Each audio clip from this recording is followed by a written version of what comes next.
Hi friends. ഞാനിപ്പോൾ ഉള്ളത് എൻ്റെ വീടിൻ്റെ അടുത്ത് തന്നെയുള്ള പുതുതായിട്ട് തുടങ്ങിയിട്ടുള്ള ഒരു ഷവർമ സ്പോട്ടിലാണ്. തൃശ്ശൂർ വെസ്റ്റ് കോട്ടാണ് ഇത് വരുന്നത്. ഈ ട്രക്കിലാണ് ഒരു ഷവർമ വെക്കുന്നത്. ഞാനിവിടെ വന്നിട്ട് കുറച്ചധികം സമയമായി. പക്ഷെ എനിക്ക് ഇവിടെ നിന്ന് ഷവർമ മേടിക്കാനായിട്ട് തോന്നുന്നുണ്ടായിരുന്നില്ല. അതിൻ്റെ കാരണം അതിൻ്റെ തൊട്ടപ്പുറത്ത് തന്നെ കാണുന്ന കാഴ്ച ഇതാണ്. ഞാൻ കുറച്ചധികം സമയം ഇവിടെ നിന്നു. അപ്പോൾ ഇതിലൊരു കുഞ്ഞിൻ്റെ അമ്മ എന്നെ അടുത്തേക്ക് വിളിച്ചിട്ട് മോനെ കുഞ്ഞിന് വിശക്കുന്നുണ്ട്, എന്തെങ്കിലും ഭക്ഷണം മേടിച്ചു തരുമെന്ന് ചോദിച്ചു. അത് കേട്ടപ്പോൾ ശരിക്കും എനിക്ക് വിഷമായി. അപ്പൊ ഞാൻ ഭക്ഷണം മേടിച്ചിട്ട് വരാന്ന് പറഞ്ഞു. അപ്പൊ ഞാനതൊന്ന് വീഡിയോ ഷൂട്ട് ചെയ്തിട്ട് ഒന്ന് ചോദിച്ചു. വീഡിയോ എടുത്തോളൂ, കുഴപ്പമില്ല എന്നാണ് പറഞ്ഞത്. അതുകൊണ്ടാണ് നമ്മൾ ഈ വീഡിയോ ഷൂട്ട് ചെയ്യുന്നത്. അപ്പൊ അതിനുശേഷം ഞാൻ അവർക്ക് വേണ്ടി 2 ഷവർമ മേടിച്ചിട്ടുണ്ടായിരുന്നു. എനിക്കൊരു ഷവർമയും പാഴ്സലായിട്ട് മേടിച്ചു. അപ്പൊ അത് ഈ കുഞ്ഞുങ്ങൾക്ക് കൊടുക്കുകയാണ്. ശരിക്കും പറഞ്ഞാൽ ഞാൻ ഈ വീഡിയോ ഷൂട്ട് ചെയ്യണമെന്ന് വിചാരിച്ചതല്ല. അപ്പൊ ഞാൻ ഈ വീഡിയോ ഷൂട്ട് ചെയ്യാനായിട്ടുള്ള കാരണം വേറൊന്നുമല്ല. ഈ വീഡിയോ കണ്ടിട്ട് ആർക്കെങ്കിലും നാളെ ഇതേപോലെ ചെയ്യാനായിട്ട് തോന്നുകയാണെന്നുണ്ടെങ്കിൽ അതാണ് ഈ വീഡിയോന്റെ പർപ്പസ് അല്ലെങ്കിൽ വിജയം.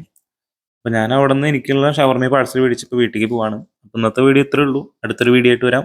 ബൈ.